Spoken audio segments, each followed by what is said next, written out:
Let's go! NYCKOLES Harbor commits to South Carolina. Today I'm going to tell you if this is actually as big of a deal as everybody is making this out to be. I have some very interesting thoughts on this. And look, Gamecock Nation, I'm going to need you to comment down below. Do you truly believe this is a program-changing player? You see him in the background here making a Willie Mays-esque catch over the top of his head, which is just absolutely crazy. So I'm going to give you a few thoughts on that, but once again, get in the comment section here on Power Hour SEC. So obviously NYCKOLES Harbor is a unicorn, not only in himself as a player, but in his recruitment, right? The first thing is elite recruits and just recruits in general rarely sign in the fall anyway. What is it? I think there's only a few top 300 players that even signed on the later signing period. So this was very interesting, a little bit more drawn out than normal. We can have a different conversation for a different day about the early signing period. I'll tell you this, I absolutely hate it, but we're focusing here today on NYCKOLES Harbor. Now, what's very interesting also was his finalist list of schools were all over the country, right? It was between South Carolina and Oregon and also Maryland and also Michigan. So all these different conferences, all these different teams really wanted, once again, a unicorn player, a guy that was first slated to play edge at the next level. Now it looks as if he wants to play tight end and slot receiver, if you will, a Kyle Pitts type of role. And he wants to do that because, well, he is also a track athlete. And he wants to keep his frame, I believe, as a track and field athlete. So, you know, this is a very interesting player. And the one thing I really like about him is how well he not only plays, but interviews, right? I read an interview on 247 Sports about how he said he needs to improve as a blocker, and it's going to take, it's going to take him making another step as a player because everybody's going to be more athletic at the next level. So this is a guy who's also very self-aware, which is always a good thing for elite players. So, NYCKOLES Harbor obviously just really pops off the page, and it does look as if he's going to play wide receiver. There's a lot of interesting things about him on his On3 profile, including that he's actually one of the younger recruits for this class, which is kind of scary. That's something that I look for from a recruit is your actual age. And that's honestly a really good sign if you're South Carolina. I mean, this guy is still he might just be scratching the surface, which is absolutely crazy considering his low 100-meter dash time. His 40 times are up there with the Tyreek Hills of the world. So you guys pretty much are familiar with how much of a freak athlete this guy actually is, and he is the number one overall rated ATH, which stands for athlete, on On3, and I believe on 247. So, yes, this is a very interesting player that, me as an LSU fan, I wish I would have been able to see him get on LSU's campus. But shout out to Shane Beamer. And, Harbor also said in the interview that he is really excited to play for one of the hottest recruiters in the country, and that, of course, is Shane Beamer. Now, what you could do is, at the end of the video, I'm actually going to share with you how I feel South Carolina has performed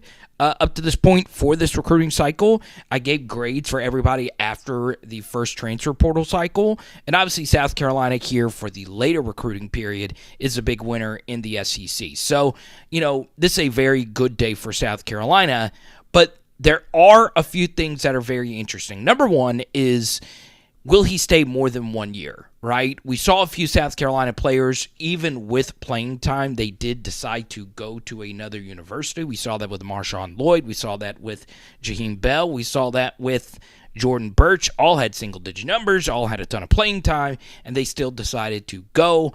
And obviously, there were some incentives for them potentially to leave. We'll let you come to your own conclusions on that. But a lot of them left despite South Carolina ending the season the way that they did.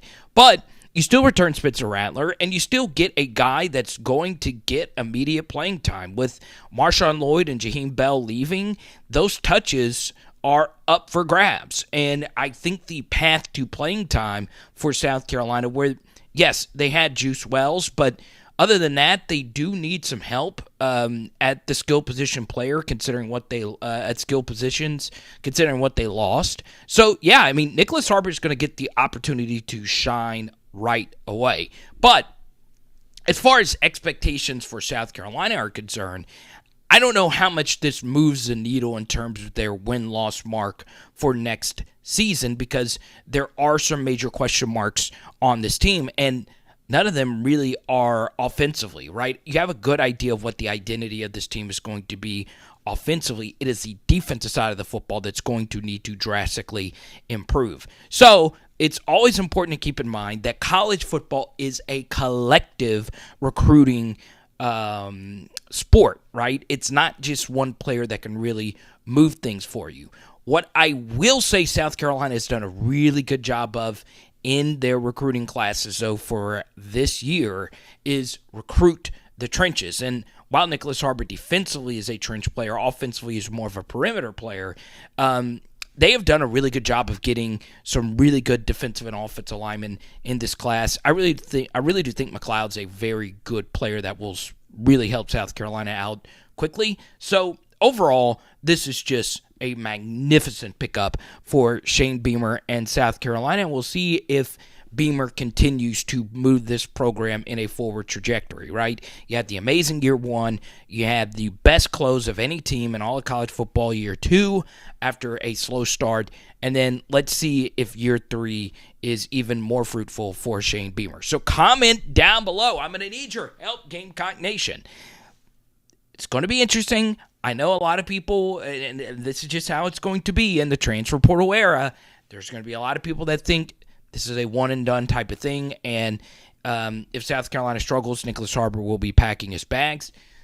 I mean, that's just how it is, right? Players have so much more power now than what they used to, and look, you also got to worry about being a middle-tier program, which South Carolina is right now. They're in the upper of the middle tier, in my estimation right now. There's always that worry that somebody's going to go to a bigger program the next season. So hopefully that doesn't happen, and Nicholas Harbor wears that number 7 uniform. Oh, I don't know. Spencer Rattler wears it. But this does feel like a Jadeveon Clowney type of pickup. But what was very interesting is I think I read on 247 that this was actually the 7th highest rated recruit South Carolina has ever brought in. I think Jordan Birch was higher rated. Obviously, Clowney was, and a few others. So it's very, very interesting. It is Power Hour SEC BAM! And tonight, we're doing some teriyaki salmon. Let's go! Huh? I'll tell you, don't judge it until you try it. It's like this teriyaki salmon mix. Oh, yeah, by the way, mixed in salmon. That doesn't really sound well. But it is good, I trust me. Floating in your face in just a second, it is my transfer portal grades. We obviously have a bunch of other content. Make sure you check it out. We're going to be posting. Let me know what you guys think about this. We're going to be posting more YouTube shorts upcoming on this channel.